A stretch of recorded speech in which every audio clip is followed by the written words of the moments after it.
దైవ గ్రంథమైన పరిశుద్ధ బైబిల్ గ్రంథంలో నుండి సమూయేలు 2వ గ్రంథము 4వ అధ్యాయము మొదటి వచనాన్ని చదువుదాం. మొదటి వచనాన్ని, హెబ్రోనులో అబ్నేరు చనిపోయినని సంగతి సౌలు కుమారుడు విని అధైర్యపడింది. తదుపరి 6-8 వచనాలు. గోధుమలు తెచ్చదమని వేషము వేసుకొని వారి ఇంటిలోకి చొచ్చి ఇష్బోషెతు పడకటింట మంచం మీద పరుండి ఉండగా అతనిని కడుపులో పొడిచి తప్పించుకొని పోయిరి. వారు అతన్ని పొడిచి చంపి అతని తలను ఛేదించి తదుపరి 11వ వచనం, వాడు తెచ్చిన వర్తమానము బహుమానముగా సిక్లకులో నేను వారిని పట్టుకొని చంపించి తిని, కావున దుర్మార్గులైన మీరు ఇష్బోషెతు ఇంటిలో చొరబడి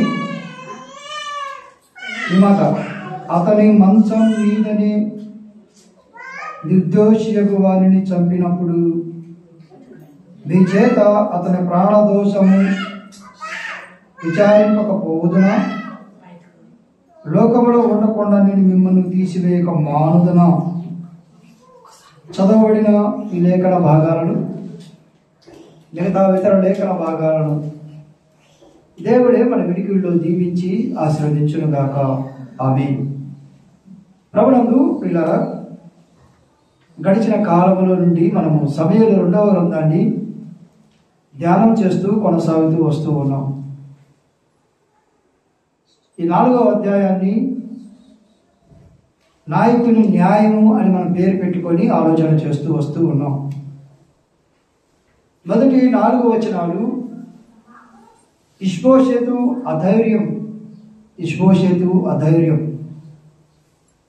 5-8 వచనాలు సైన్యాధిపతుల ద్రోహం. 9-12 వచనాలు దావీదు న్యాయం. అది మనం చూస్తూ వస్తూ ఉన్నాం. గడిచిన కాలంలో మనము ఇష్బోషెతు అధైర్యాన్ని చూస్తూ వస్తూ ఉన్నాం. వాస్తవానికి కొంతమంది భక్తులు ఇష్బోషెతు యొక్క ధైర్యం ఏంటంటే అబ్నేరు. ఎప్పుడైతే అబ్నేరు హెబ్రోన్లో చనిపోయాడన్న సంగతి వినబడిందో సౌలు కుమారుడైన ఇష్బోషెతు అధైర్యపడ్డాడు. అంటే ఇష్బోషెతు యొక్క ధైర్యం ఎవరంటే అబ్నేరు. అదే మనం చూసాం. గడిచిన కాలంలో చాలామంది విశ్వాసులకు వారి వ్యాపారము, వారి ఉద్యోగము, వారి సంపద, వారి కుమారులు, వారి తండ్రులు, వారి యొక్క తల్లులు, వారి పొలము, వారి ధైర్యం అని మనం చూసి వచ్చాం. వారిలో మనం గమనించాం, మోషే ధైర్యాన్ని మనం చూసాం, దావీదు ధైర్యాన్ని చూసాం, ఎస్తేరు యొక్క ధైర్యాన్ని చూసాం, దానియేలు యొక్క ధైర్యాన్ని చూసి దాటి వచ్చాం. మోషే ధైర్యం దేవుడే, దావీదు ధైర్యం దేవుడే, ఎస్తేరు యొక్క ధైర్యం దేవుడే. నేను నశించెదను, నేను ఈ దినమున రాజమందిరములో రాజు ఎదుట నేను నిలిచెదను అని మాట్లాడింది. దానియేలు ధైర్యం దేవుడు అంటాడు, నేను సింహాల బోనులోకి వెళతాను కానీ నేను ప్రార్థించక మానను. ముమ్మారు తలుపులు తెరిచి యెరూషలేము దేవాలయం తట్టు తిరిగి ఆయన ప్రార్థన చేసిన వాడు. అదే మనం చూసాం, ముగించాం.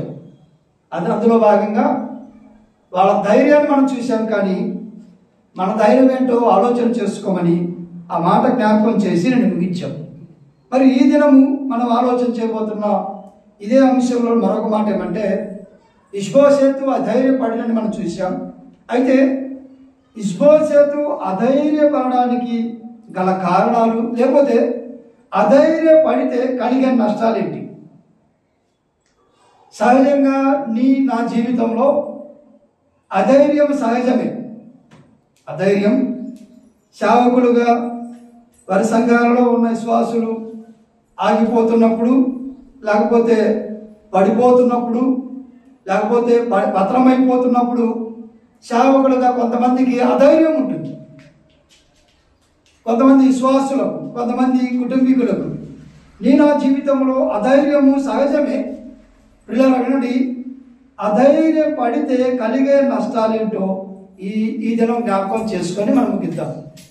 నేను ఎవరో జ్ఞాపకం చేయట్లా, ఇక్కడ ఉన్న మాటలే. ఇష్బోషేతు అధైర్యపడ్డాడు. ఇష్బోషేతు అధైర్యపడ్డాడు. కనిపించిందా మీకు ఆ పదం? ఇష్బోషేతు అధైర్యం ఎక్కడ పడ్డాడు? ఎక్కడ చూసారు మీరు ఆ పదం? కనపడిందా మీకు ఆ పదం? సౌలు కుమారుడు అధైర్యపడి. కనిపించింది మీకు ఆ పదం? సౌలు కుమారుడు విని అధైర్యపడెను అనే పదం మీకు ఎక్కడ కనిపించిందా? అయ్యో, 4వ అధ్యాయం 1వ వచనం చూడండి. మన వర్తమానం అదే కదా. హెబ్రోనులో అబ్నేరు చనిపోయిన సంగతి సౌలు కుమారుడు విని. సౌలు కుమారుడు ఎవరంటే ఇష్బోషెతే. ఈ ఇష్బోషెతు విని ఏమయ్యాడు? అధైర్యపడ్డాడు. అధైర్యపడడం ద్వారా కలిగిన నష్టాలేంటి? ఈ దినం మన వర్తమానం ఏంటంటే అధైర్యం పడడం ద్వారా కలిగే నష్టాలేంటి? నెంబర్ 1 మనము ఇష్బోషెతులను చూద్దాం. ఇష్బోషెతులో ఏం కలిగిందో చూద్దాం. అధైర్యం కలిగింది కదా. ఇప్పుడు ఏం చేద్దాం? 6వ వచనం రండి. 5వ వచనం చదువుతారా? 5వ వచనం.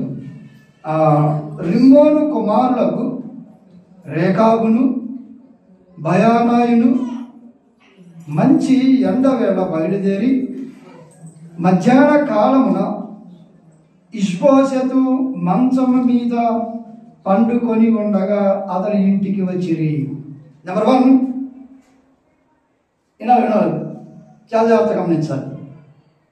ఇష్బోషెతు ఇప్పుడు మొదటి వచనంలో అధైర్యపడ్డాడు. ఇశ్రాయేలు ప్రజలందరికీ ఏమైంది? భయం కలిగి ఏమీ తోచలేదు. ఆ వచనంలోనే ఉంది, నేనేం కొత్త చెప్పట్లా. ఇశ్రాయేలు ప్రజలందరికీ ఏమీ తోచక ఉండెనని రావిడు. ఇప్పుడు ఏనండి, అధైర్యపడిన వాడు కాస్త 5వ వచనానికి వచ్చేసరికి ఏమైంది? 5వ వచనానికి వచ్చేసరికి ఏమైంది? మధ్యాహ్న కాల వేళలో, అదే మీకు కనపడించిందా? అదే చదవండి ఒకసారి. ఎండవేళ బయలుదేరి మధ్యాహ్న కాలమున ఇష్బోషెతు మంచం మీద పండుకొని ఉండగా. ఏనండి, అధైర్యం చెందిన సమయంలో దేవుని సన్నిధికి వెళ్ళి ధైర్యాన్ని తెచ్చుకోవాల్సిన వాడు ఇప్పుడు ఎక్కడికి వెళ్ళిపోయాడు? మంచానికి వెళ్ళిపోయాడు. అధైర్యం మనల్ని నిరుత్సాహం కలిగిస్తుంది. అధైర్యం మనల్ని బలహీనులుగా చేస్తుంది. అధైర్యం దీన్ని ఎలా జయించాలన్న ఆలోచన కూడా కలిగించదు. అంటే అధైర్యం ఏంటంటే వీళ్ళు కొత్త పదం కొద్ది భయమే. భయము దీని నుంచి మనం ఎలా బయటపడాలి అన్న ఆలోచన కలిగించదు.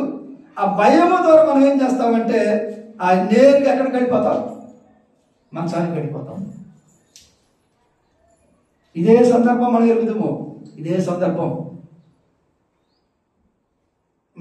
నాబోతు పొలము దగ్గర ఆనుకొని ఉంది. ఆయన చేసిన దుష్కార్యం అని ఎరుగుదాం. రాజుల గ్రంథంలో మనం చూస్తూ ఉంటాం. మొదటి రాజుల గ్రంథంలో అతను నాబోతు దగ్గరకు వచ్చి అంటాడు, ఈ పొలాన్ని నాకు ఇవ్వు, ఈ పొలం నా దగ్గరకు ఆనుకొని ఉంది, నేను దీన్ని అతను ద్రాక్ష తోట వేశాడు, దీన్ని ఆనుకొని ఉంది, నాకు ఇవ్వమన్నాడు. అతను నేను ఇవ్వనన్నాడు. తిరిగి ఎక్కడికి వెళ్ళాడు? నేరుగా వెళ్ళి మంచం మీద పడుకొని ఉన్నాడు. పిల్లరా, అధైర్యం ఇంకొక మాట మీకు అర్థం కావడం కోసం ఈ మాట, అధైర్యం మనలను సోమరులుగా చేస్తుంది. మరలా జ్ఞాపకం చేస్తున్నాం. అధైర్యం మనల్ని సోమరులుగా చేస్తుంది. అంటే భయపడి